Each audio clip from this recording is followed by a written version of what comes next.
Hai para pemirsa Thomas Sugiarto Show yang ada di Indonesia, di seluruh dunia. Apa kabar? Luar biasa. Pertama-tama saya mau ucapkan selamat tahun baru dulu ya. Selamat tahun baru 2017 ya. Hari ini kita masuk ke episode yang ke-32, di mana kita kedatangan seorang yang luar biasa yang akan sharing kepada Anda bagaimana sih beliau memulai dari nol, melewati fase believing, learning, action, dan sukses besar hari ini, dan akan sukses luar biasa lagi di masa depan. Nah, Anda pasti penasaran, siapakah beliau ini? Nama beliau adalah produk luar negeri, tapi aslinya produk lokal. So, siapa itu? Pak Tom MC iPhone. Apa kabar? Mas. Namanya sangat-sangat khas ini ya. Keren. Oh, keren ya. Introduction-nya keren banget. Beliau ini satu orang yang sangat luar biasa di Indonesia di bidang coaching ya. Nah, Pak, belakangan ini sibuknya di bidang apa, Pak? Sekarang masih coaching banyak, melatih coaching. Business owner, melatih para CEO, eksekutif di bidang manufacturing, lembaga keuangan, dan beberapa bidang jasa. Oke, Pak. Bisnis yang luar biasa ini apakah dari dulu waktu kecil ya sudah pikirin? Bisa nggak sharing kepada kita pemirsa sehingga kita tahu nih masa kecilnya Pak Tom itu seperti apa ya? Lalu waktu SMP seperti apa, SMA seperti apa, waktu kuliah seperti apa, dan kapan ketemu ibu? Ya. Dan akhirnya putuskan buat mau jadi seorang entrepreneur. Silakan Pak. Di masa kecil saya tuh seneng dengan main dokter-dokteran. Oh, dokter-dokteran. Ya, jadi saya tahun berapa itu, Pak? Saya lahir tahun 72. 72. Umur sekitar 5 tahun, 6 tahun itu. Hobi saya ada dua. Hobi saya gambar pakai papan tulis ya. Menggambar, melukis ya, tapi bukan melukis yang pakai kuas atau cat air, tapi saya lebih suka pakai pensil, sketching gitu ya. Dan saya senang dengan dokter. Jadi saya senang melihat profesi dokter ketika saya senang sekali kalau ke dokter. Gitu. Saya nggak pernah nangis kalau ke dokter. Gitu ya? Iya. Terbalik ya? Iya. Saya nggak pernah nangis kalau ke dokter. Karena keluarga ada backgroundnya dokter atau? Nggak ada. Keluarga tidak ada background dokter. Jadi kalau saya ke dokter, saya seneng banget melihat cara mereka bekerja, melihat cara mereka menangani pasien, itu bahkan dari kecil. Jadi saya kalau ke dokter nggak pernah nangis. Bahkan saya pernah dioperasi. Saya pernah dioperasi dan ini masih umur beberapa, mungkin 1 tahun 2 tahun. Usia. Karena ada benjolan, dan selama dioperasi saya nggak nangis. Pernah jatuh, lalu kemudian waktu jatuhnya sakit, tapi pada saat ditangani dokter saya nggak nangis. Jadi orang tua sempat bingung juga, ini kenapa ini? Kenapa? Ya, aneh. Jadi memang saya sangat kagum dan sangat suka dengan profesi dokter, sampai suatu hari saya berpikir suatu hari saya pengen jadi dokter. Gitu. Apakah orang tua berkaitan sama bisnis kedokteran atau tidak? Orang tua papa saya adalah profesional. Beliau adalah feed plant manager di sebuah perusahaan makanan ternak di daerah di Bogor ya. Kemudian mama saya adalah penjahit, tapi beliau punya sifat yang cukup entrepreneurial dan senang masak, senang bikin catering, dan ya senang lebih ke ibu rumah tangga seperti biasa. Cuma dia senang juga menjual jasanya untuk orang-orang di luar, gitu ya. Jadi masakin untuk orang, kemudian catering, jahit baju dan seterusnya. Mereka nggak ada kaitannya dengan dunia kedokteran. Lalu pada saat saya SD, saya senang dengan sesuatu yang sifatnya bertumbuh. Sesuatu yang semua yang bertumbuh saya suka. Kayak biologis gitu ya. Biologi ya. Bedah-bedah kodok. Ya, kemudian nanam kacang. Di rumah itu saya punya halaman kecil sekali, dan di situ ada banyak tanaman, mulai dari bunga mawar, kacang-kacangan, sampai dengan jambu biji. Dan itu semua saya ambil sendiri. Jadi saya potong, ada beberapa yang saya datang ke kebun Om. Saya bilang, Om, ini jambunya enak nih. Boleh nggak saya stek? Jadi saya waktu itu belajar waktu gitu. SD kan ada tuh pekerjaan tangan, pekerjaan rumah atau diajarkan ini stek gitu ya.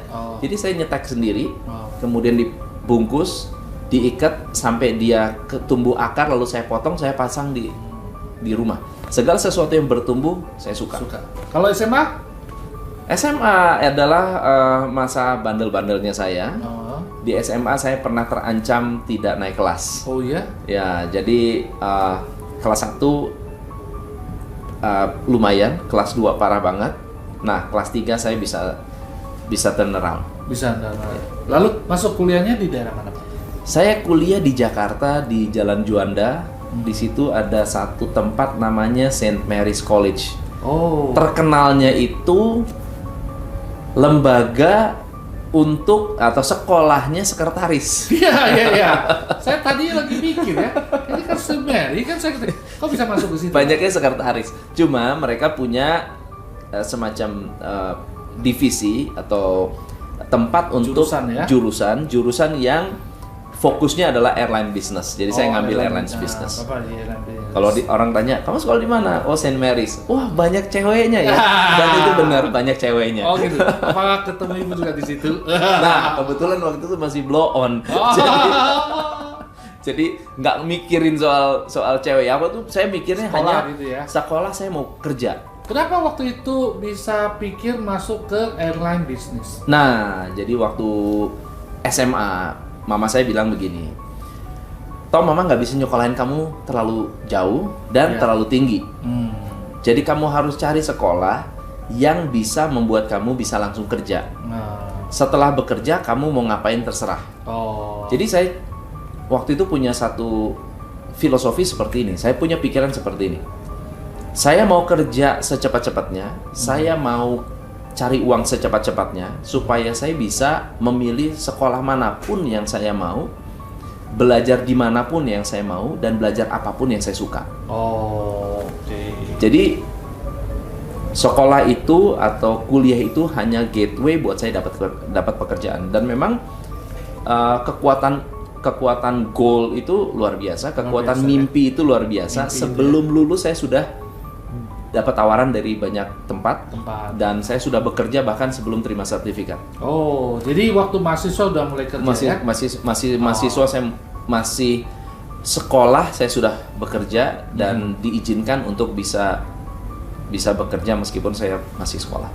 Itu di mana, Pak? Terakhir waktu setelah lulus masuk kerja di daerah mana, Pak? Nah, saya pertama kali bekerja ya karena memang masih belum ada pengalaman. Saya bekerja di dunia penerbangan, salah satu penerbangan nasional Indonesia. Waktu itu dapat 2 tawaran, mau masuk sebagai handling di perusahaan swasta atau mau bekerja di perusahaan nasional. Kalau sekarang BUMN gitu ya. Saya berpikir, saya masuk yang nasional aja lah, gitu ya. Karena saya berpikir dulu kalau orang tua bilang supaya bisa dapat pensiun. Gitu ya. Tapi saya berpikirnya bukan supaya dapat pensiun. Karena di perusahaan nasional mereka bisa memberikan pendidikan yang banyak. Jadi kesempatan untuk belajar itu tinggi sekali. Walaupun gajinya kecil sekali. Di perusahaan swasta. Di perusahaan yang nasional nih. Nasional ini. Ini ya di airlines ini. Nah, saya bekerja di airport selama beberapa bulan, 6 bulan sampai hampir 1 tahun. Lalu saya pindah ke Bogor. Pindah ke Bogor. Kemudian saya bekerja sekitar 5 tahun di perusahaan yang sama. Perusahaan yang sama. Kemudian saya 5 tahun bekerja di sana sampai saya berpikir ini waktunya untuk mengaplikasikan ilmu saya ke tempat di mana saya lebih dibutuhkan. Jadi saya pindah ke travel kecil waktu itu. Masih sangat-sangat kecil, nggak kedengeran. Dan saya di sana sampai travel itu menjadi salah satu travel terbesar di Indonesia. beruntung ya tuh perusahaan. Beruntung. Jadi Bapak handle di bagian apanya? Yang utama? Waktu awal saya di ticketing, tapi posisi terakhir saya adalah Vice President Vice President atau Head of Division Retail Business Development. Jadi betul. ngembangin retail, kemudian mengembangkan strategi marketing, pengembangan SDM, pengembangan bisnis, dan bagaimana membuat bisnis itu lebih long term. Selama waktu kerja di situ ada sesuatu yang unik nggak Pak? Atau ada hal-hal masalah yang Bapak tangani dan mempunyai kesan yang luar biasa? Kalau di airlines itu ya kita harus ngurusin. Kalau saya di airlines waktu masih di kita sebutnya greeting service ya, kerjanya itu greeting orang dan mengarahkan orang.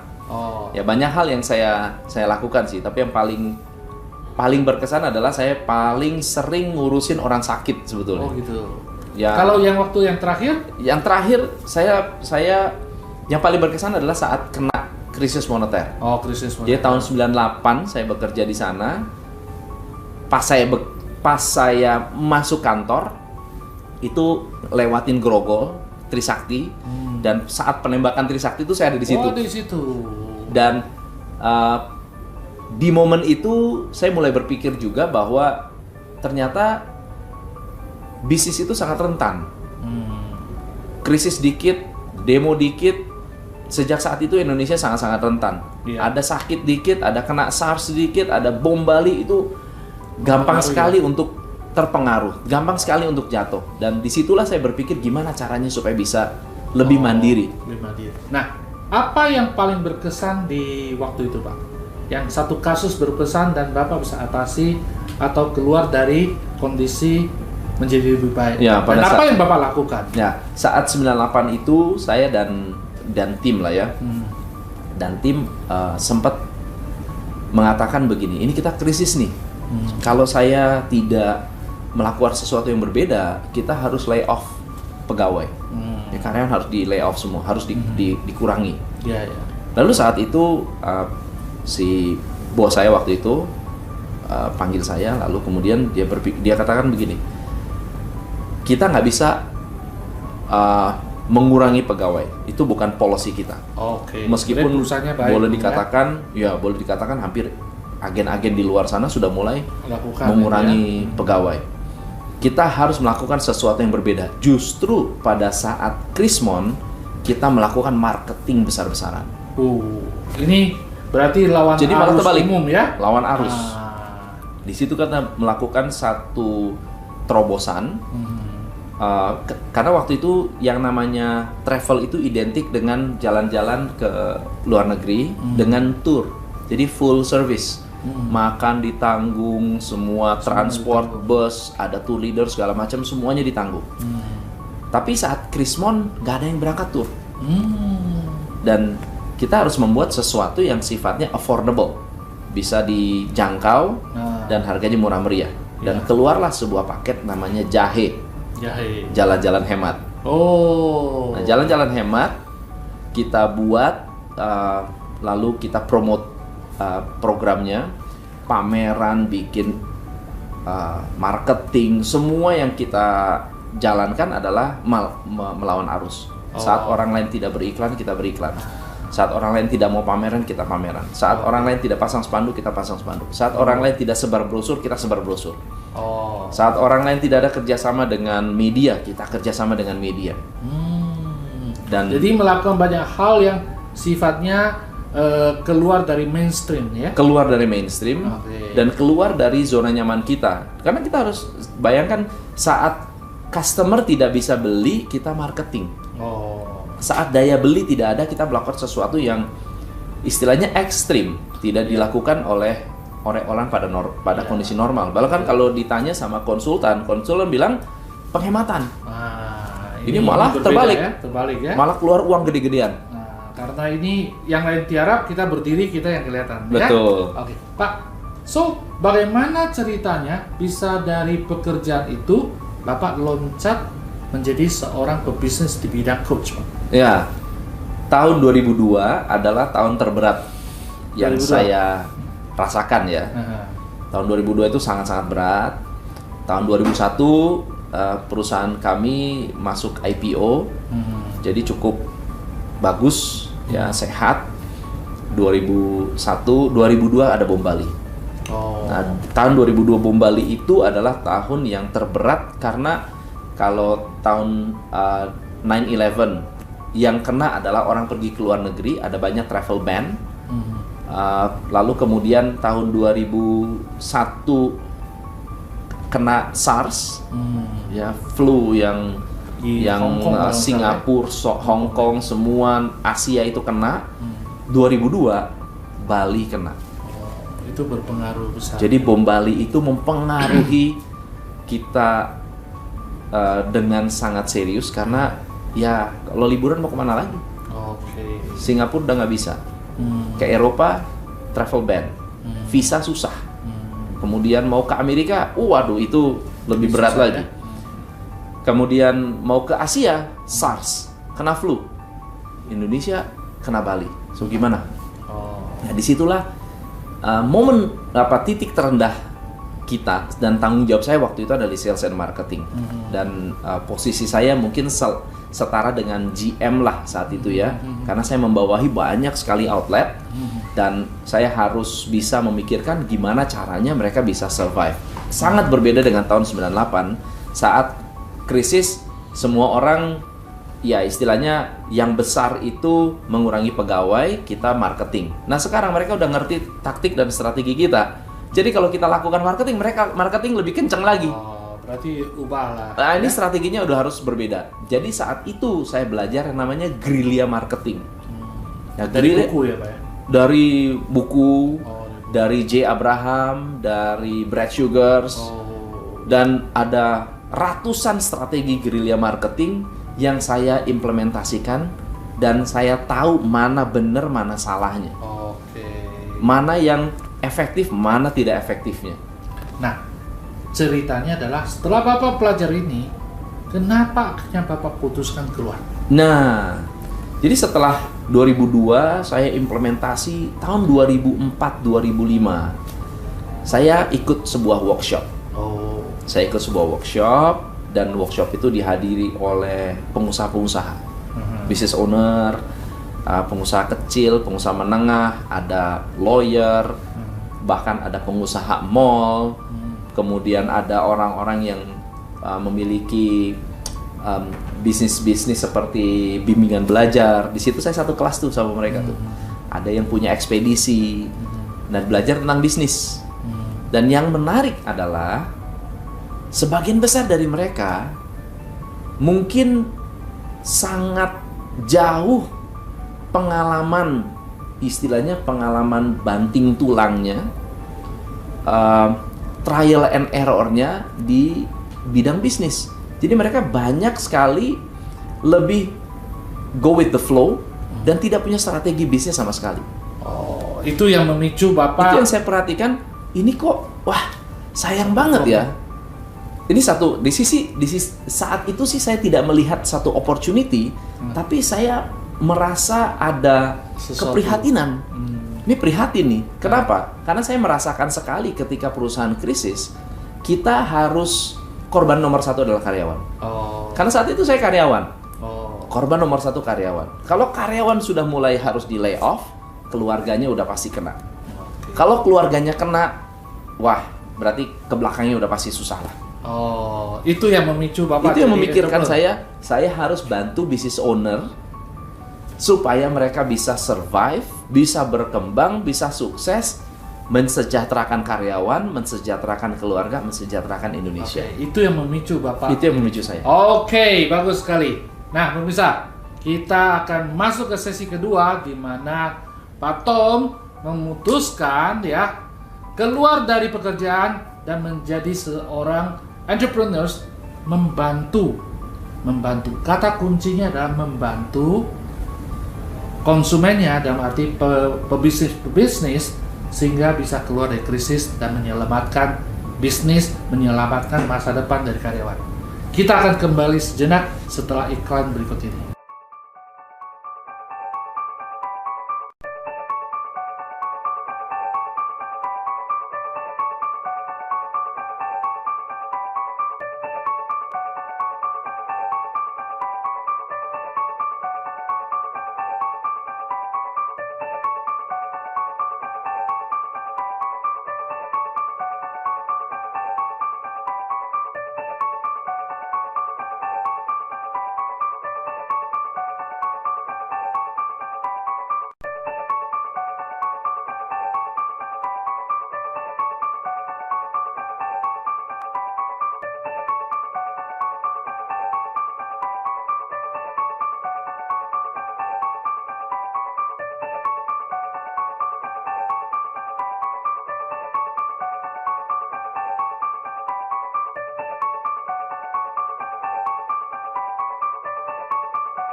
Nah, pemirsa, sekarang kita masuk ke sesi kedua. Ya, tadi lihat Pak Tom membuat satu keputusan ketika dia ikut sebuah seminar. Ini bisa dibilang adalah sebuah yang namanya turning point, di mana merubah cara berpikir. Oke, I have to do something dengan melihat ada peluang-peluang yang ada. Ya, nah, Pak Tom, ceritanya, apakah gara-gara seminar itu Bapak membuat keputusan? Lalu seberapa cepat Bapak bikin keputusan? Ya, apakah waktu itu bagaimana dukungan? Apa udah menikah belum? Dukungan keluarga bagaimana? Ya. Oke, silakan Pak. Ini cukup menarik karena waktu itu tahun 2004, saya ingat 2004-2005 lah. Saya ikut workshop itu, lalu kemudian saya bilang kayaknya saya harus ambil keputusan ini. Lalu saya mulai tanya-tanya lah, gimana sih caranya saya bisa menjadi seorang business coach. Begitu ya. Padahal waktu itu belum banyak ya.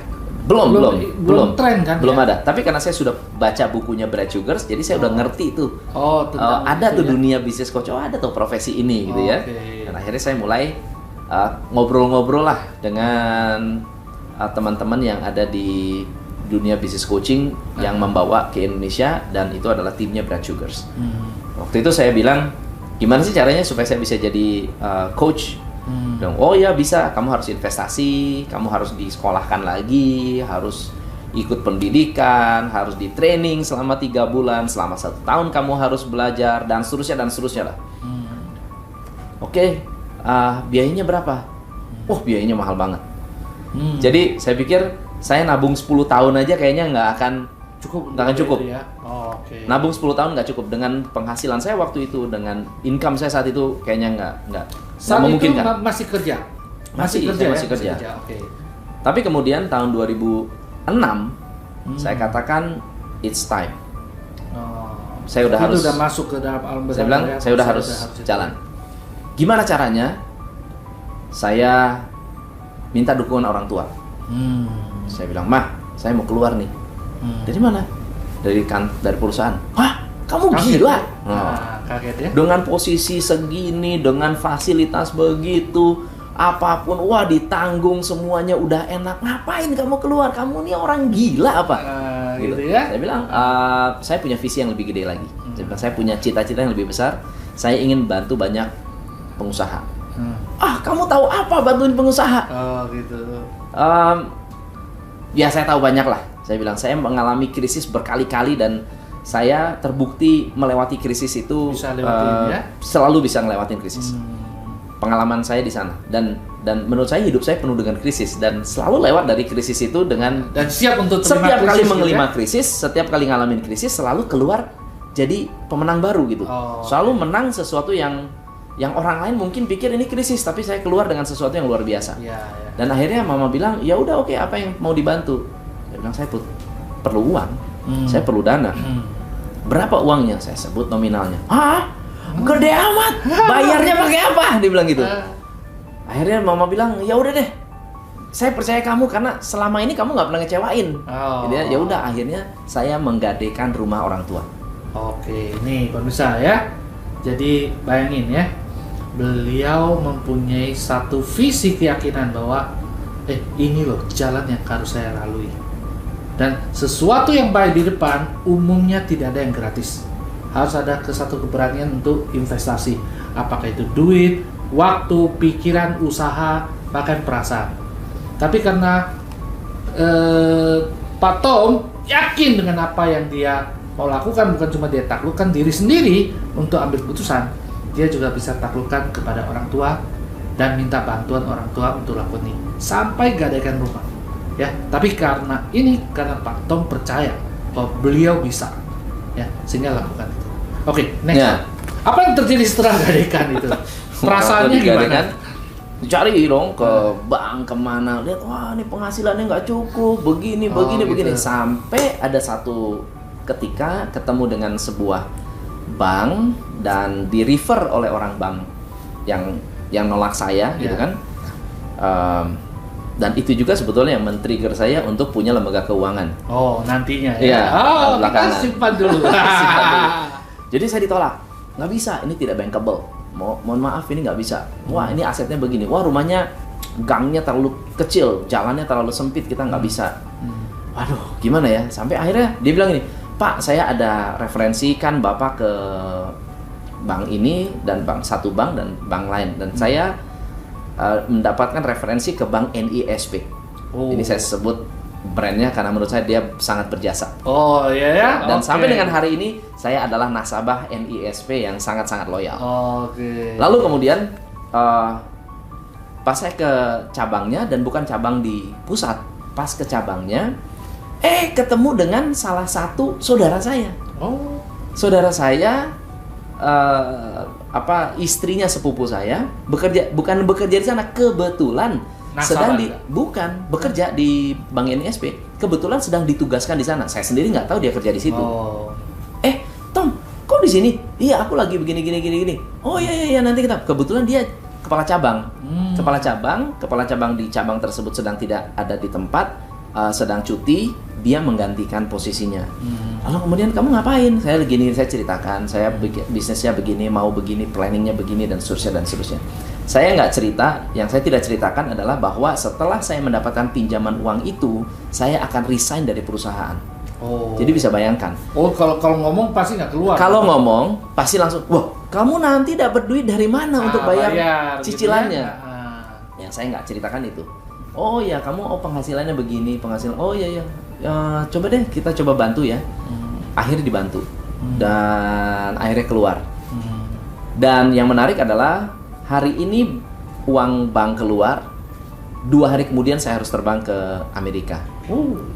Berarti tiket semua udah tiket kebetulan saya di travel kan. Jadi saya udah bisa arrange tiket sendiri, hotel, akomodasi segala macam. Tetapi kalau saya nggak keluar uang pada tanggal itu, saya nggak bisa. Wah, kacau semua ya. Kacau semua. Jadi waktu itu empot-empotan banget ya. Karena saya waktu memutuskan cari bank, wah itu susah banget untuk dapat pinjaman saat itu. Itu berapa lama Bapak pergi? Totalnya 11 hari. Totalnya 11 hari. Sekolahnya ya 11 hari. Itu benar-benar padat sekali. Kita tuh belajar jam 6 pagi sampai jam 1 pagi. Jam 6 pagi itu udah belajar, 1 pagi baru selesai. Selama 11 hari berturut-turut. Dan saya harus mengikuti namanya academic call selama 3 bulan. Lalu kemudian itu di sana juga atau di luar? Di Indonesia? Long distance call. Long distance call. Lalu ya udah saya harus make money gitu kan. Setelah itu. Nah, setelah saya dapat pinjaman, ya saya berangkat ke Amerika, saya belajar. Itu cuti dong ya? Cuti. Ya. Waktu cuti itu saya ditanya, kamu mau ngapain? Saya dan kebetulan saya bukan tipe orang yang senang cuti, jadi saya punya jatah cuti agak banyak. Sesuai dengan haknya.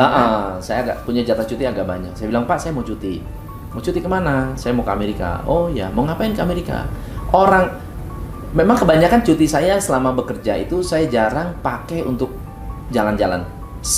Hampir semua cuti saya itu saya pakai untuk belajar. Saya pakai untuk sekolah, untuk ngambil kursus lah, ngambil apa sesuai dengan janji saya. Saya mau bekerja dan saya mau milih ilmu belajar saya mau kemana, dan saya pakai cuti saya untuk belajar. Dan bahkan saya nggak pernah minta perusahaan untuk bayarin. Ini satu sikap mental yang luar biasa nih ya.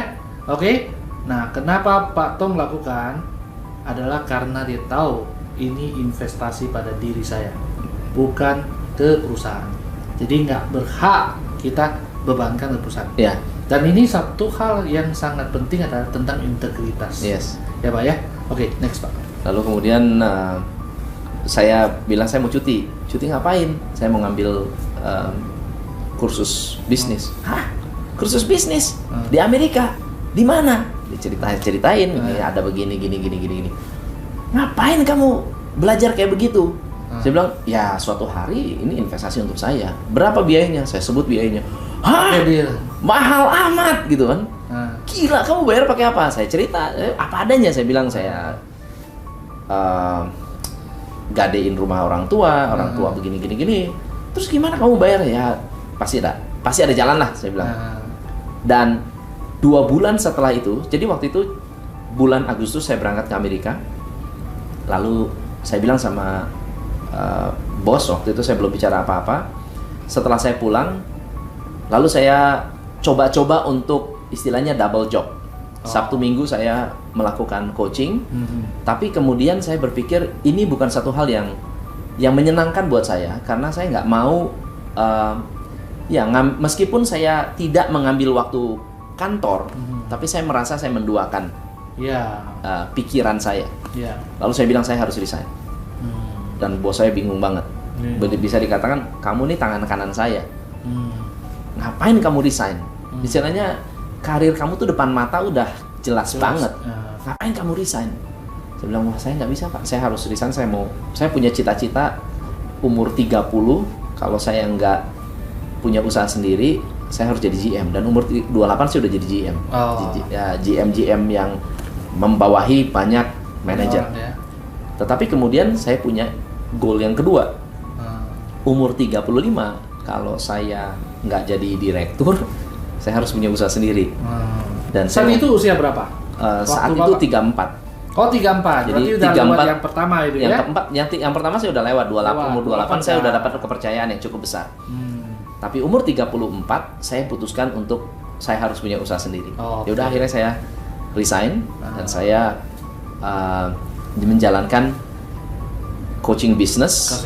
Dan waktu itu starting from zero, benar-benar from zero, tidak ada klien, tidak ada orang-orang yang mensupport saya. Mau nanya sama siapa nggak ada, mau belajar sama siapa nggak ada, karena nggak ada yang tahu industri business coaching.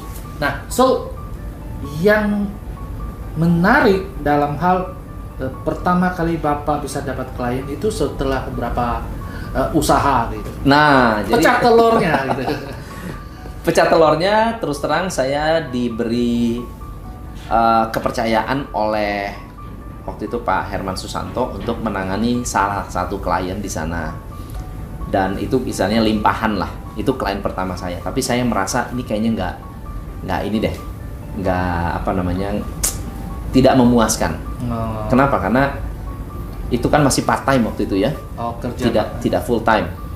Dan di Amerika, kalau kita ketemu dengan coach-coach di Amerika, mereka itu bekerja menjadi coach, tujuan utamanya bukan untuk membantu orang, tapi mereka ingin punya kebebasan waktu. Mereka adalah eksekutif, mantan CEO, mereka punya banyak pengalaman di dunia corporate. Ya, kesibukan corporate-nya itu dialihkan ke menjadi seorang coach. Dan pada saat menjadi seorang coach, income-nya besar, tetapi waktunya kecil, waktunya sedikit yang mereka alokasikan. Nah, saya terbalik. Saya bilang begini, kalau mereka mau punya time freedom, saya tidak mengharapkan time freedom hari ini. Saya nggak melihat time freedom ini adalah satu goal buat saya. Saya justru mau manfaatkan setiap menit waktu saya untuk bisa menghasilkan. Oke, jadi intinya adalah bahwa Bapak tahu bahwa ada saatnya saya bisa dapatkan time freedom pada nanti, bukan hari ini. Hari ini adalah bagaimana menginvestkan waktu sehingga bisa menghasilkan uang yang jumlahnya lebih besar untuk nanti baru bisa punya untuk waktu. bisa saya punya waktu lebih banyak lagi. Jadi pada first thing first yang mana gitu. Benar. Oke. So, jadi saya bilang sama salah satu rekan coach saya bilang saya sudah biasa kerja keras. Jadi kalau dibutuhkan saya akan kerja jam 7 pagi, pulang jam 10 malam. Buat saya itu nggak ada masalah. Karena kalau saya waktu dulu bolak-balik Jakarta Bogor berangkat jam 4 pagi sampai rumah jam 12 malam. Udah biasa lah saya bilang. Jadi ya udah saya jam 7 pagi saya udah mulai kerja. Oke. Ini adalah salah satu hal yang menurut saya tanpa Bapak sadar itu kunci sukses. Pengalihan dari orang kerja menjadi pengusaha. Karena kebanyakan orang kerja menjadi pengusaha adalah saya maunya waktu bebas di bos, ya. Tapi uangnya bukan waktu alokasinya, dia lakukan hal yang sama. Padahal kan belum saatnya. Betul. Harusnya dia kerja seperti seorang karyawan yang punya bos yang lebih galak, lebih keras, yaitu dirinya sendiri. Yes. So Bapak udah terapkan sesuai dengan yang seharusnya itu. Nah, jadi saya bilang dari jam 7 pagi, karena kita nggak ada klien, nggak ada prospek, nggak ada database, nggak ada apa-apa. Modal saya itu Yellow Pages. Yellow Pages. Yellow Ya? Pages. Oh, dulu masih Yellow Pages. Modalnya Yellow Pages. Jadi bersyukurlah ada Yellow Pages.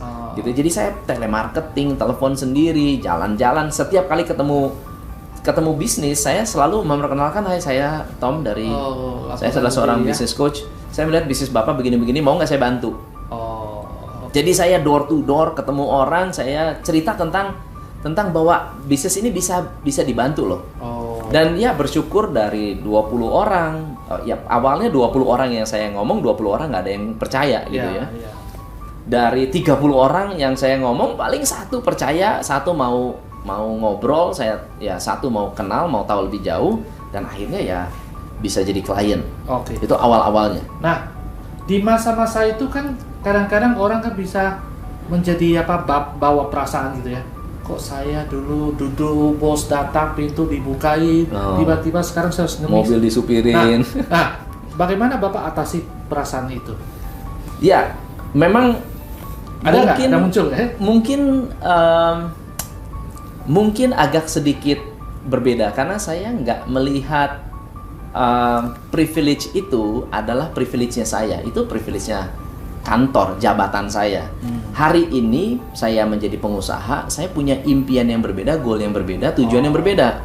So, impian lebih besar membuat Bapak ibaratnya menderita ini jadi nggak ada arti lah ya. Gitu yang menarik adalah saya nggak melihat itu sebagai suatu penderitaan. Justru saya melihat itu adalah sebuah proses yang menyenangkan gitu. Ketemu business owner ngelihat bisnisnya berantakan itu happy banget saya. Ini bisnis hancur nih. Waduh, bahagia banget lihatnya. Berarti banyak banget yang bisa diimprove. Nah ini cara pandang yang berbeda gitu ya. Bukan waduh gua tambah kerjaan banyak nih, tapi itu justru inilah improvement yang bisa dilakukan ya. Ada toko kelontong gitu kan ya, tempatnya berantakan. Saya udah langsung bisa prediksi. Saya bilang sama ownernya, berapa banyak kehilangan di sini, nggak pernah dihitung. Berapa banyak stok Bapak, nggak pernah dihitung. Kalau Bapak benar-benar hitung, Bapak tahu nggak berapa yang hilang? Atau hitungannya berapa profit Bapak setiap bulan, Bapak pernah hitung nggak? Saya sih nggak pernah ngitung ya. Yang penting berapa sisa uang di bank itu namanya profit. Nah loh, kadang-kadang. Jadi ini kata kuncinya ya. Jadi kata kunci untuk kepada orang sehingga men-trigger, rugi banget ya. Jadi gimana Tom? Gimana bisa bantu nggak? Itu ya kata gimana bisa bantu nggak? Akhirnya ya kita mulai membantu pengusaha kecil, bahkan ada beberapa yang awalnya saya gratisin. Awalnya gratis dulu deh. Kalau ada hasil baru kita bicara. Ini ya. Gitu ya. Nah, ini yang benar gitu ya. Artinya kita nggak bisa apa-apa hitung duit dulu kan ya. Kata apa-apa hitung duit dulu. Betul. Pak, jadi dari perusahaan ini ada nggak satu yang paling berkesan buat Bapak waktu selama ini?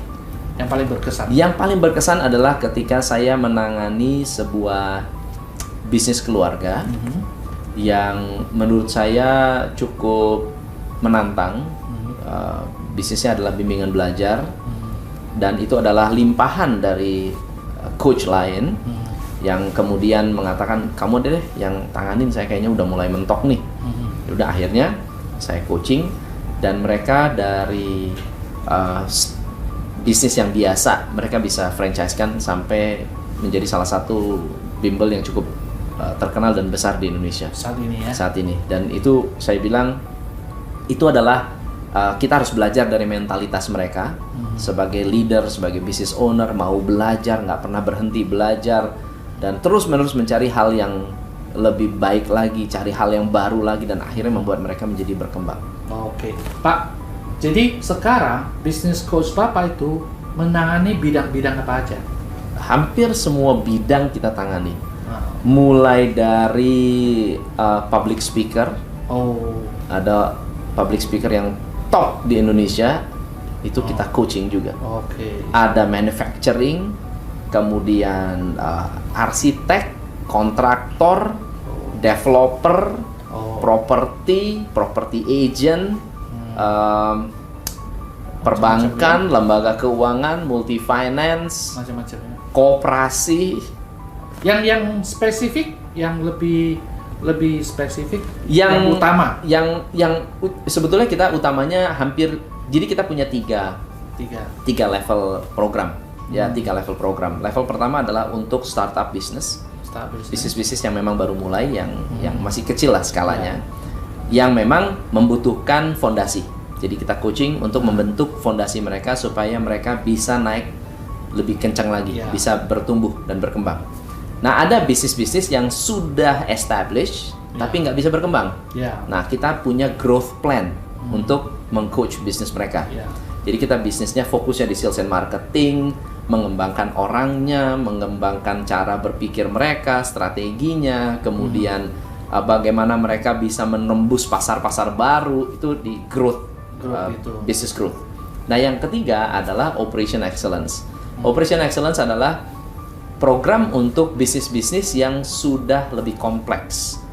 Farmasi, pabrik obat, kemudian bank, logistik company, ya logistik yang mendistribute produk-produknya seperti misalnya McDonald atau fast food seperti itu kan chain yang sangat-sangat besar sekali. Supply chainnya gimana caranya supaya tidak terlambat dan seterusnya. Nah, kita punya tools untuk membantu bisnis owner mengatasi. Nah, kalau begitu, pemirsa kalau mau tahu lebih detail tentang bisnis coach itu bisa lihat ke website atau apa? Jadi kita ada 2 website. Kalau ingin tahu lebih lanjut mengenai bisnis kita secara umum, ada di topcoachindonesia.com. Nah, Anda lihat ya di bawah ini ya. topcoachindonesia.com atau tommcifle.com. Nah, di topcoachindonesia.com Anda bisa melihat secara keseluruhan range services kita, mulai dari coaching, sertifikasi, sampai dengan pendampingan. Di tommcifle.com Anda bisa melihat banyak sekali workshop yang kita adakan untuk bisa membantu business owner mengatasi permasalahan-permasalahan di bisnisnya dengan teknik yang sangat simple dan sangat-sangat sederhana. Oke, luar biasa ya. Nih, kita akan masuk bincang-bincang yang lebih dalam lagi tentang bisnis beliau ya di di sesi berikutnya. Oke, sangat-sangat menarik ya. Nah, kita akan kembali di sesi ketiga setelah iklan berikut ini. Hai, saya Tom McCifle. Hari ini adalah hari yang berbahagia karena hari ini Top Coach Indonesia mendapatkan penghargaan Muri karena menerbitkan majalah bisnis The Business Coach pertama di Indonesia. Dan majalah ini saya persembahkan untuk Indonesia, saya persembahkan untuk para pengusaha di luar sana, dan untuk mendukung cita-cita saya menciptakan 1 juta miliarder di Indonesia.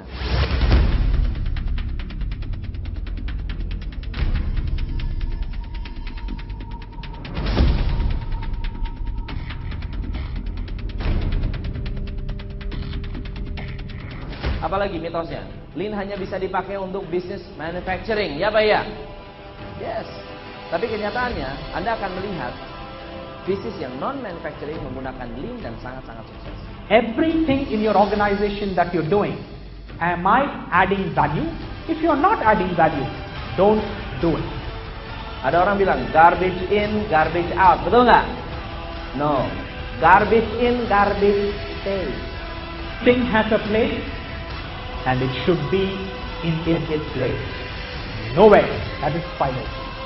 Karena Poka-yoke adalah tools untuk membuat zero defect.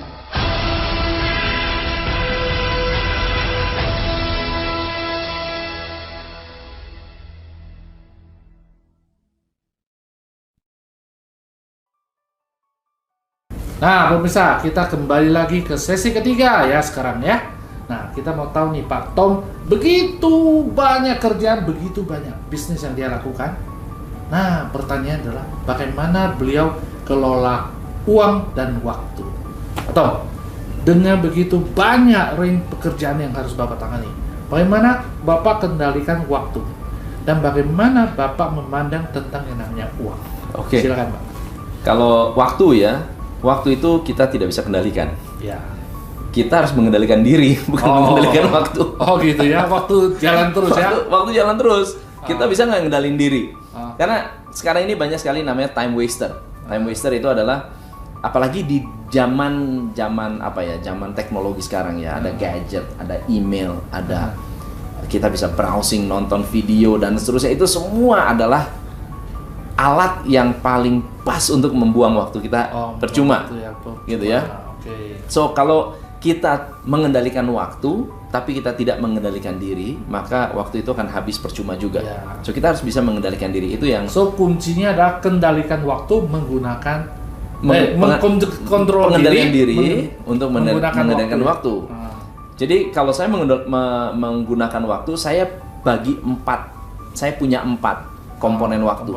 Ya, komponen pertama adalah kita sebutnya waktu untuk produktif.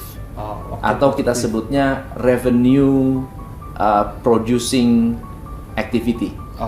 Ya, hal-hal yang membuat saya bisa dapetin uang. Itu akan saya alokasikan lebih banyak daripada waktu-waktu lainnya. Ya, oke.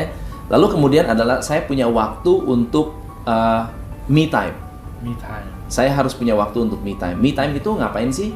Me time itu ya ngelamun, mikir sesuatu yang mungkin nggak bisa saya pikirkan di waktu-waktu normal. Ya, kemudian baca buku, itu me time. Nah, ada waktu ketiga adalah saya sebutnya waktu untuk tim.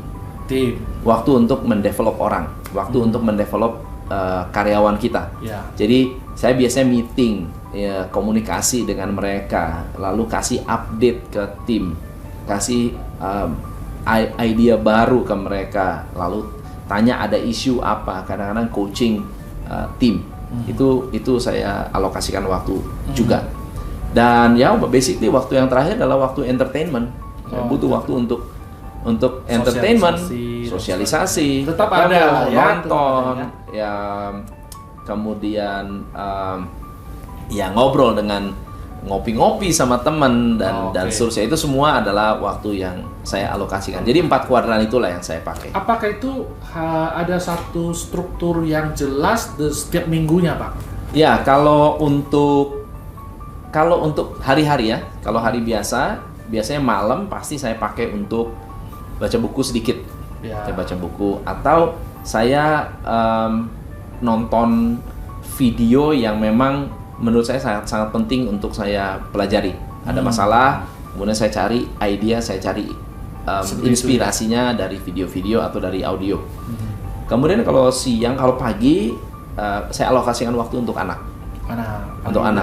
Main sama anak, ngobrol sama anak, cerita sama anak, jalan pagi sama mereka.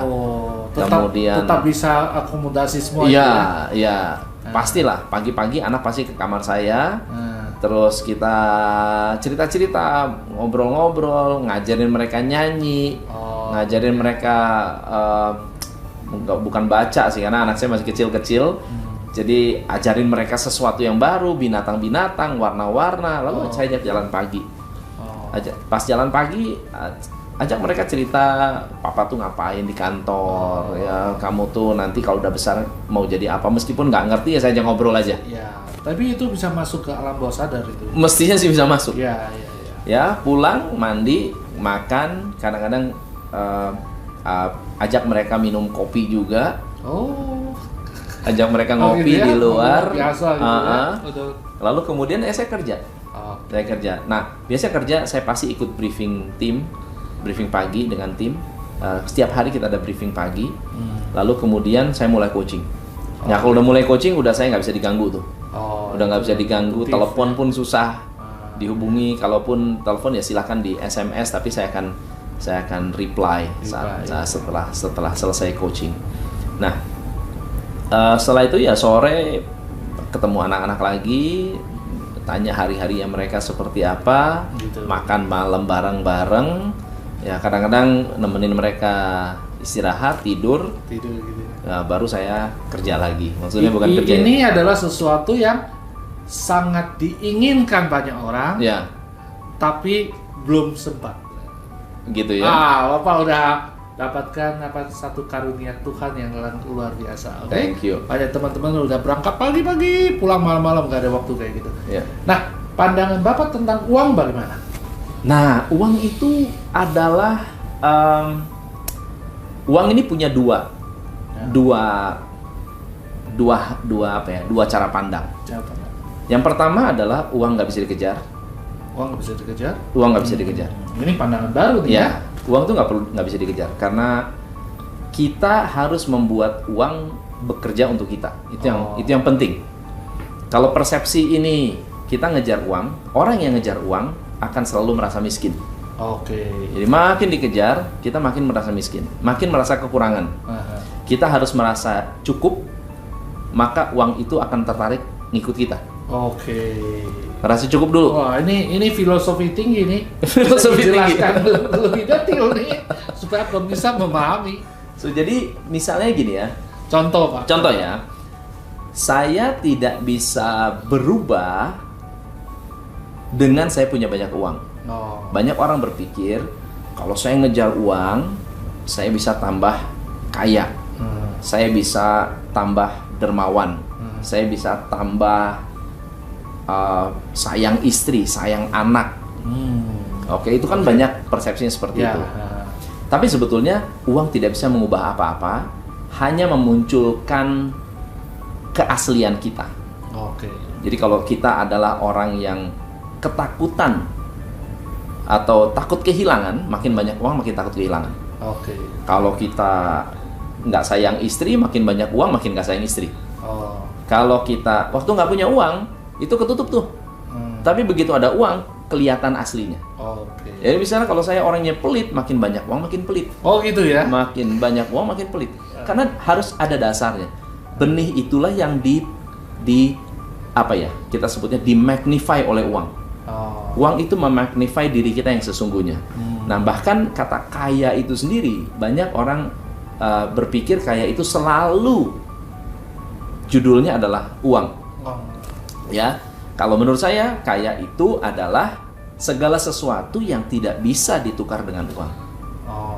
Kalau nggak bisa ditukar dengan uang, itu kekayaan. Kalau kita punya ya? Ya. Oke. Kalau misalnya saya punya pengetahuan yang nggak bisa diambil oleh orang, itu kekayaan. Tapi intinya adalah gimana pun uang tidak terlalu bagaimana susah definisi lah ya.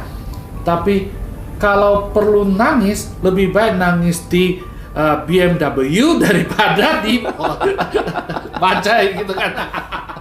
Nah, itu yang pertama ya. Jadi uang itu tidak bisa dikejar. Nah, tapi yang kedua, uang adalah sebuah indikator. Indikator. Jadi kalau ditanya, kamu spiritualnya bagus atau enggak? Bisa jadi indikatornya bukan berapa sering kita ke gereja. Tapi seberapa banyak kita bisa mengumpulkan uang. Berapa banyak uang bisa terkumpul? Berapa banyak kita bisa mencetak uang? Kenapa? Karena uang itu butuh pengendali yang hebat. Kalau kita nggak bisa mengendalikan uang, kita bisa terjerumus karena uang. Jadi kalau orang yang nggak pinter, nggak bisa punya uang banyak. Kalau orang yang tidak spiritual, nggak bisa punya uang banyak. Kalau orang itu tidak baik hatinya, nggak bisa punya uang banyak. Bahaya gitu. Nggak bisa punya uang banyak. Kalau orang itu tidak memiliki tidak memiliki hati nurani yang baik, nggak bisa punya uang banyak. Malah bahaya ya? Malah berbahaya. Jadi uang itu sebuah indikator bahwa orang itu memiliki sesuatu yang lengkap yang ada di balik uang itu sendiri. Hari ini saya dapatkan pencerahan. Ya, tentang uang. Perlu nonton ulang untuk benar-benar memahami yang dimaksud oleh Pak Tom ya. Ini satu filosofi yang sangat tinggi. Nah, Pak, selama ini bagaimana Bapak memimpin tim, membentuk tim dan delegasi? Ya, di kantor kita tidak ada tugas, hanya ada tanggung jawab. Jadi mereka boleh mengerjakan tugas atau pekerjaan yang mereka anggap necessary untuk menjalankan tanggung jawabnya mereka. So saya memberikan kepercayaan, memberikan tanggung jawab penuh kepada mereka untuk mencapai goal yang kita sudah tetapkan bersama-sama, dan saya memberikan full support untuk bisa membuat mereka bisa bekerja dengan bebas. Nah, ini termasuk juga kepada associate, termasuk associate. Jadi filosofi saya dalam memimpin karyawan adalah saya mau bantu mereka mencapai impian mereka. Impian mereka nomor satu. impian saya nomor 2. Jadi kalau di perusahaan lain, kamu bantu perusahaan supaya perusahaan bisa bantu kamu. Saya balik. Apa impian kamu? Saya bantu kamu mencapai impian kamu. Karena kalau impian kamu tercapai, kamu nggak akan sungkan-sungkan membantu saya untuk mencapai impian-impian saya. Oh, ini konsepnya adalah the more you give, the more you will be received, gitu ya? Iya. Oke, luar biasa, Pak. Selain kesibukan di bisnis ini, apalagi kegiatan Bapak yang lain? Saya dengar-dengar Bapak juga ada tulis buku atau Ya, saya nulis buku, nulis artikel, nulis bikin video-video. Oh, gitu ya. Kemudian saya banyak juga sharing di televisi gitu ya. Oh, televisi ya. Kemudian saya juga ada beberapa kegiatan komunitas. Kita ada namanya TCI Business Community, yaitu Top Watch Indonesia Business Community. Kita kumpul-kumpul pengusaha untuk belajar bisnis, dan itu basically free of charge ya, tidak di. Berapa lama sekali itu, Pak? Tergantung dari organizernya ya. Kalau mereka tahun 2012, 2013, 2014 itu setiap 2 minggu sekali mereka kumpul di kantor kita. Kumpul di kantor kita setiap 2 minggu sekali. Dan ya mereka, kita bisa sharing bisnis, update bisnis, dan seterusnya. Gitu ya. Pak, yang tadi bilang ada berapa buku Bapak? 4 buku. 4 buku. Bisa sebut nggak judulnya? Judul buku pertama saya adalah Profit is King. Profit is King ya. Bagaimana rahasia meledakkan profit tanpa iklan. Jadi itu strategi-strategi sederhana, simple, praktis yang bisa digunakan untuk membuat bisnis Anda profitnya naik tanpa harus marketing gede-gedean. Yang kedua adalah buku Big Brain Big Money. Ini buku tentang 24 pikiran terlarang yang bisa membuat kita kaya raya. Jadi 24 mindset yang kalau kita miliki, kita bisa memiliki kekayaan luar biasa. Dan ada banyak sekali filosofi terbalik, hal-hal yang sifatnya terbalik. Cara pandang terbalik. Cara berpandang yang terbalik. Misalnya contohnya, banyak orang berpikir bahwa cari karyawan susah. Sebetulnya cari karyawannya yang susah, atau kita belum tahu caranya. Ya, ini cara pandang. Cara pandang. Jadi yang ketiga apa, Pak? Yang ketiga adalah buku Hidup Bahagia Bisnis Luar Biasa. Ya, hidup. Nah, ini perlu dibaca. Ya. Nah, buku ini membahas tentang 30 lebih strategi-strategi yang sifatnya step by step, aplikatif untuk 30 problem yang ada di bisnis. Misalnya kalau saya punya piutang yang tidak tertagih, bagaimana cara handle-nya? Kalau saya mau merekrut karyawan, gimana cara nanganinnya? Kalau saya mau melakukan pengembangan bisnis, gimana caranya? Itu step-stepnya saya berikan semuanya. Kalau yang keempat? Yang keempat adalah it's time to win more profit. Ini waktunya untuk dapetin profit yang lebih besar. Ya. Nah, di situ saya bahas mengenai sistem. Bagaimana membuat bisnis itu tersistemasi, bisa mulai dari bisnis yang baby sampai dengan dewasa, itu gimana cara mengembangkannya. Nah, pemirsa, ini di bawah sini ya judul-judul bukunya ya yang bisa Anda pelajari. Sehingga ketika Anda tahu apa sih cara berpikir, pola pikir, dan kemampuan dari Pak Tom ya. Nah, nanti setelah baca buku ini, paling tidak sekilas, nanti perlu jasa Pak Tom, tinggal hubungi Pak Tom. Ya, yang pasti adalah Anda tonton hari ini, Anda tonton tidak akan rugi. Nah, Pak Tom, yang terakhir tentang waktu nih ya. Tadi kan untuk bisnis, bagaimana dengan waktu untuk keluarga, untuk istri tercinta, untuk anak?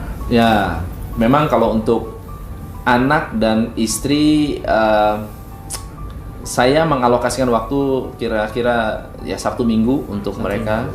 Untuk kalau anak-anak libur, semaksimal mungkin saya coba untuk bisa mengalokasikan waktu untuk mereka. Tapi saya sebetulnya ingin mendidik anak-anak saya untuk melihat bahwa manusia itu harus kerja keras. Manusia harus kerja keras, dan ada waktunya main, ada waktunya bekerja, ada waktunya serius, ada waktunya bercanda. Ada waktunya untuk kita belajar dan ada waktunya kita untuk santai. Nah, mereka harus belajar untuk bisa mengetahui dan memahami bahwa oh ya, papa ini kerja, papa ini ke office, papa ini begini.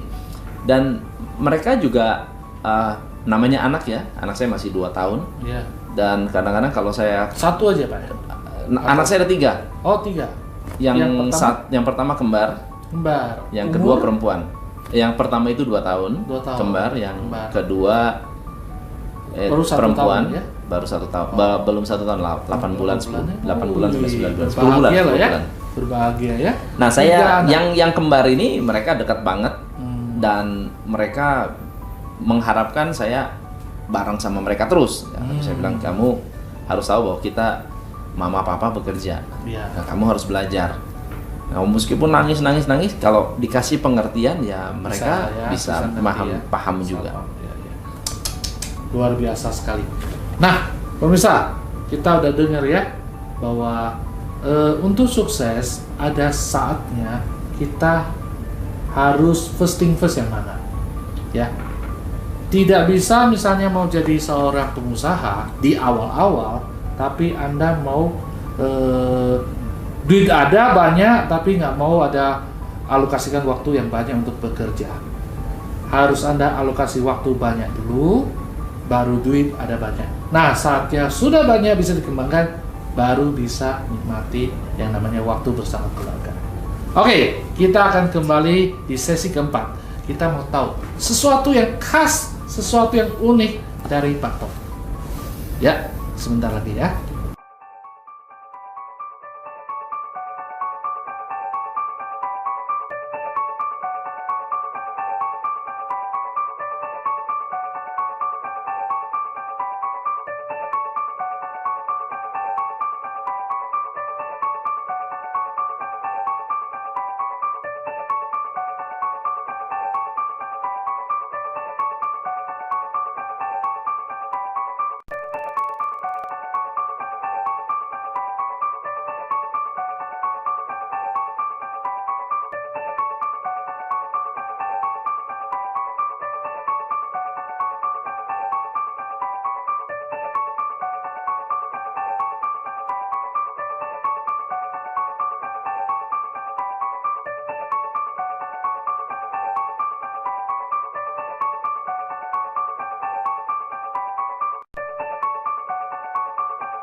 Nah, pemirsa, kita masuk ke sesi keempat ya.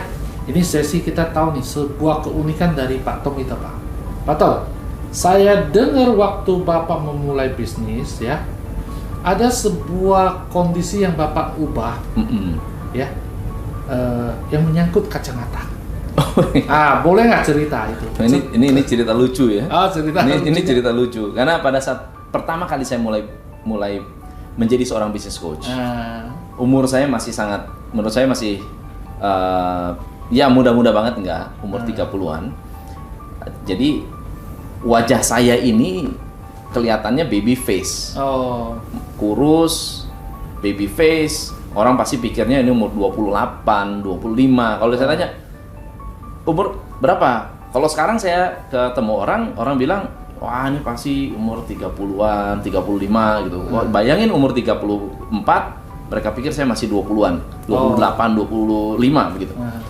Jadi banyak orang yang ketemu saya, mereka suka, mereka bisa melihat kualitasnya, mereka bisa melihat ini orang make sense nih ngomong nih, ini orang idenya bagus banget, terus apa maksudnya masuk akal, semuanya masuk akal.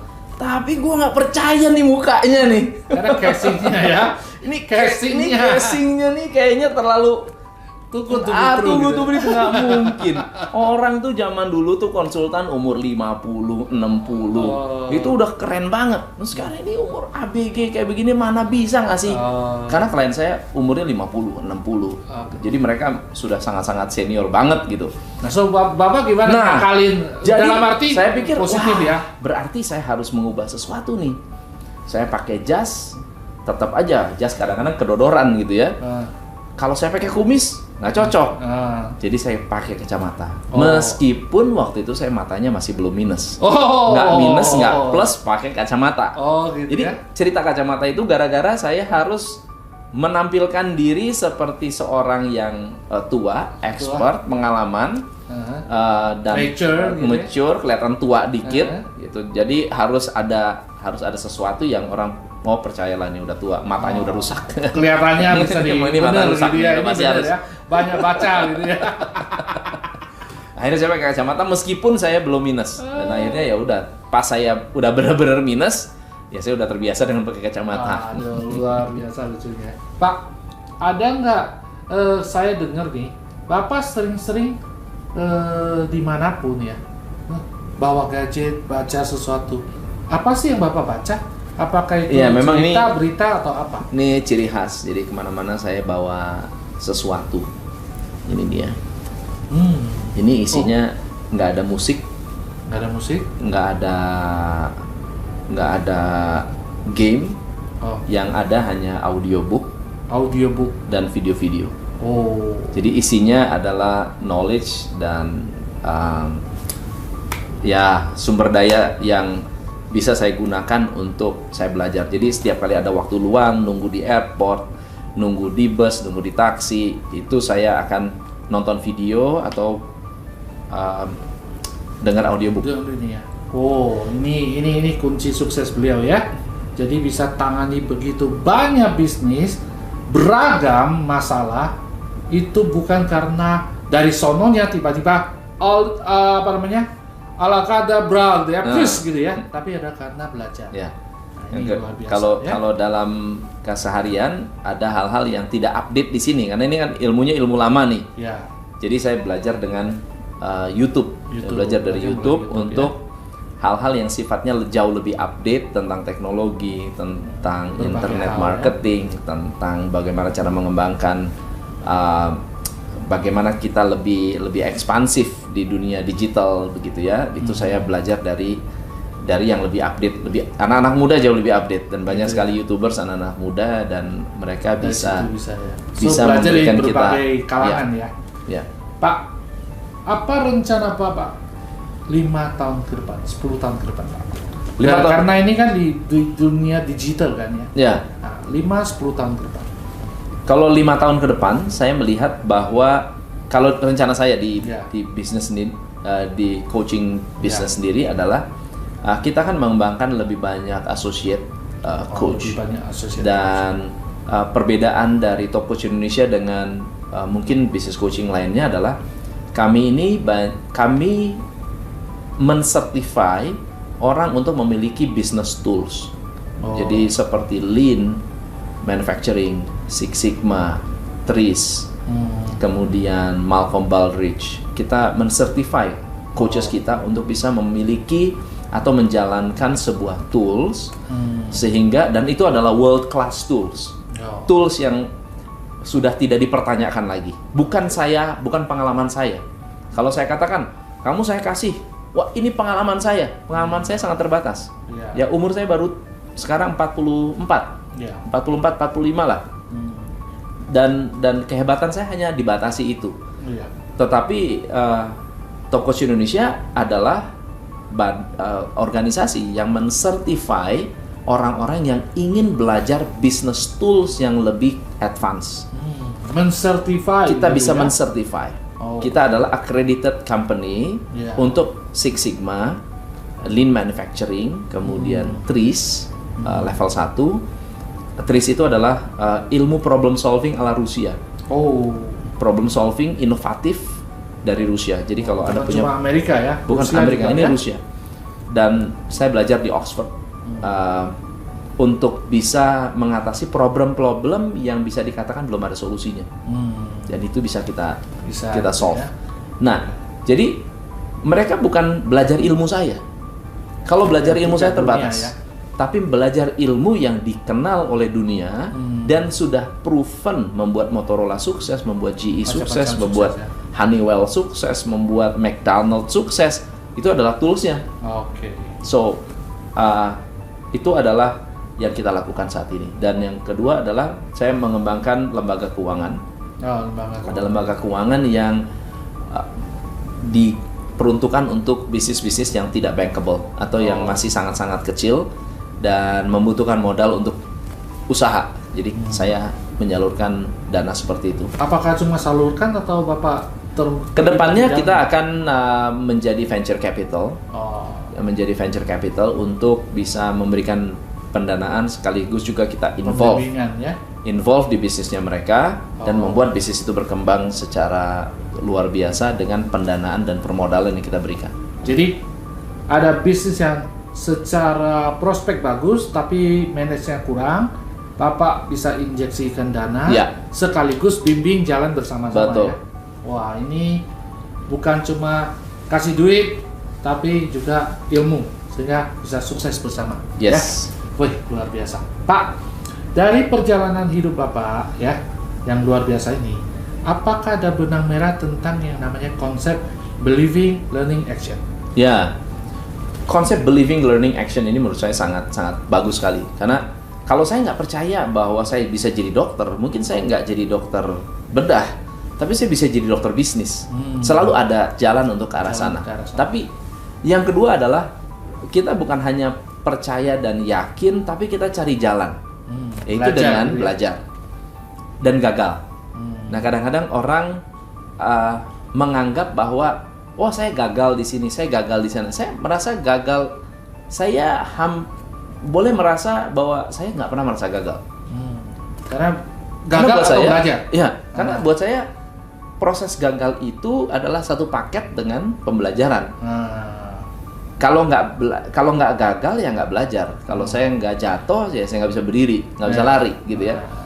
Yang kedua adalah action. Kalau belajar saja tapi nggak mau melakukan satu perubahan baru, melakukan tindakan baru, hasilnya pasti sama. Nggak akan ada hasil yang luar biasa. Oke, super Pak. Dalam perjalanan ini sampai hari ini, apakah ada Bapak ingin, misalnya waktu bisa diputar ulang nih? Yeah. Ada nggak sesuatu yang Bapak mau rubah?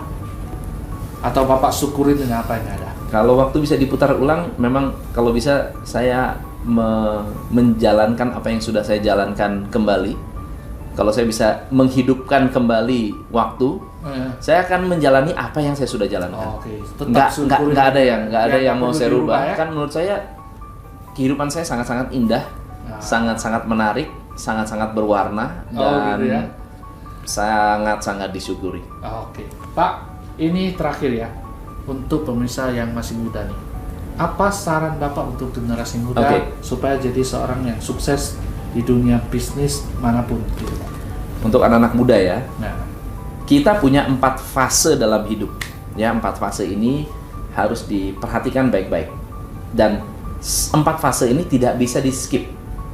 Fase yang pertama adalah 20 tahun pertama untuk belajar.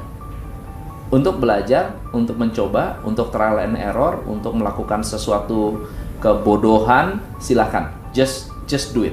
Gitu ya. Lakukan kesalahan-kesalahan 20 tahun pertama. Belajar di 20 tahun pertama. Di 20 tahun pertama Anda belajar. Nah, di 20 tahun kedua itu untuk pematangan. Mematangkan apa yang Anda anggap passion Anda. Misalnya contohnya 20 tahun pertama Anda udah trial and error, Lalu kemudian Anda pikir, saya mau jadi arsitek. Nah, Anda punya waktu 20 tahun untuk betul-betul membuat diri Anda menjadi arsitek yang hebat. Mematangkan diri Anda menjadi orang yang benar-benar direspek di dunia arsitek. Ya, kalau saya di dunia coaching, saya punya 20 tahun untuk menjadi seorang legendary di dalam dunia coaching. Nah, setelah di 20 tahun ini boleh nggak kita cari uang? Silahkan. Tetapi di 20 tahun ini goalnya bukan uang, tetapi untuk membuat Anda menjadi master. Ya. Setelah 20 tahun lewat, Anda punya 10 tahun untuk mengumpulkan uang. Jadi, disitulah Anda akan dihargai sebagai orang yang master, orang yang hebat, orang yang luar biasa. Jadi kalau 20 tahun pertama tambah 20 tahun, Anda punya umur 40 tahun. Di umur 40 tahun Anda harus sukses. Anda harus hebat, Anda harus dihargai, Anda harus dikenal. Anda harus dipandang sebagai seorang expert. Orang ketemu Anda harus merasa bangga ketemu Anda gitu ya. Nah, selama 10 tahun Anda kumpulkan uang. Nah, 10 tahun berikutnya yaitu 50 sampai 60, Anda harus melakukan yang namanya pembentukan generasi penerus. Atau Anda harus membuat yang namanya sesuatu yang ditinggalkan, bikin warisan. Warisan itu bisa banyak hal. Bisa gedung Anda wariskan, Anda bisa nulis buku, Anda bisa membuat model, Anda bisa membuat konsep, Anda bisa membuat cara berpikir dan lain-lain sebagainya.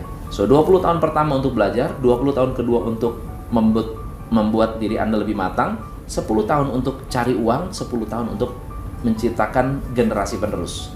Yang menjadi masalah adalah kalau Anda tidak menggunakan waktu 20 tahun untuk belajar, maka umur 20 sampai 40 adalah waktu belajar Anda. Terbalik gitu. Terbalik. Ya? Maksudnya istilahnya harus bayar harganya ya. Harus bayar.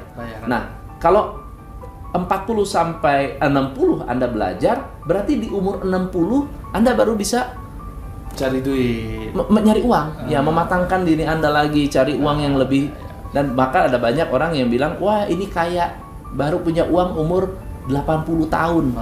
Kenapa? Karena 20 tahun pertama tidak dimanfaatkan. Ya. Sip. Luar biasa sekali. Nah pemirsa, kita akhiri sesi ini ya. Juga akhiri episode yang ke-32 ya. Tapi banyak pembelajaran yang kita dapat hari ini ya. Dan saya yakin kalau Anda mau belajar lagi, Anda bisa hubungi Coach Tom langsung ya, dengan alamat yang tadi sudah saya berikan. Oke? Nah, hari ini terima kasih Coach Tom ya. Mas. Banyak ilmu yang didapat, banyak inspirasi yang didapat ya. Saya yakin Anda bisa lihat ya, sukses tidak tergantung pada lahir di mana, keluarga di mana, pendidikan, suku, siapapun bisa sukses. Asal percaya, mau belajar, dan take action hingga sukses. Oke, kita akan kembali ke episode berikutnya di minggu berikutnya ya. Pak Tom, kita salam buat pemirsa bahwa Happy New Year 2017. Nah pemirsa, tadi Anda sudah mendengar dari narasumber bagaimana dia mengembangkan bisnis mulai dari nol hingga sukses ya. Nah Anda juga bisa mempelajari hal lain di seminar kami maupun workshop ya, khususnya misalnya untuk seseorang yang level profesional, entrepreneurs pemula, atau seorang manajerial yang mau masuk ke dunia bisnis. Anda bisa pelajari tentang yang namanya salespreneur. Anda juga bisa pelajari tentang yang namanya bagaimana caranya berbicara di depan umum yang secara efektif dan sukses. Anda juga bisa pelajari tentang yang namanya bagaimana cara mendayagunakan uang dan waktu melalui investasi dan usaha. Oke, khusus untuk orang-orang yang tingkatan level direksi atau pemilik bisnis one man show. Di sini saya akan sharing di seminar ya, di mana Anda bisa tahu bagaimana strategi sih menciptakan yang namanya proteksi income dan persiapan pensiun yang luar biasa. Khusus untuk pengusaha, Anda bisa belajar gimana memproteksi nilai bisnis, aset, dan gaya hidup sehingga tetap bisa berjalan dengan baik. khusus bagi yang bisnisnya sudah mapan, Anda bisa mulai mempersiapkan yang namanya warisan maupun dana abadi bagi generasi berikutnya. Ya. Nah, bagi Anda yang mau undang saya jadi speaker, saya ada topik tentang bagaimana menginstal virus entrepreneurship ke dalam pikirannya karyawan. Sehingga karyawan kalau mau hasil, maka dia harus bekerja dengan hati. Ya. Juga ada topik tentang bagaimana menggunakan daya kreativitas dan kerjasama sehingga bisa bekerja lebih efektif buat perusahaan. Sementara bagi yang universitas atau sosial lainnya, bisa undang saya untuk bicara tentang bagaimana sih mempersiapkan jiwa entrepreneurship mahasiswa sejak dini. Sehingga pada saat dia lulus, dia sudah siap untuk menjadi seorang pengusaha. Atau, apa sih bedanya seorang wirausaha maupun seorang profesional? Apa plus minusnya? Anda juga bisa undang saya untuk bicara di universitas atau kegiatan sosial lainnya. Ini adalah rangkaian seminar atau workshop yang saya adakan offline di luar dari webinar. Oke, so itulah serangkaian seminar yang mungkin bisa Anda pelajari lebih lanjut. Nah, teman-teman, inilah serangkaian talkshow kita hari ini. Nah, tunggu talkshow kita berikutnya, Thomas Sugiarto Show, dengan narasumber yang luar biasa juga di minggu berikutnya. Sampai ketemu di minggu depan.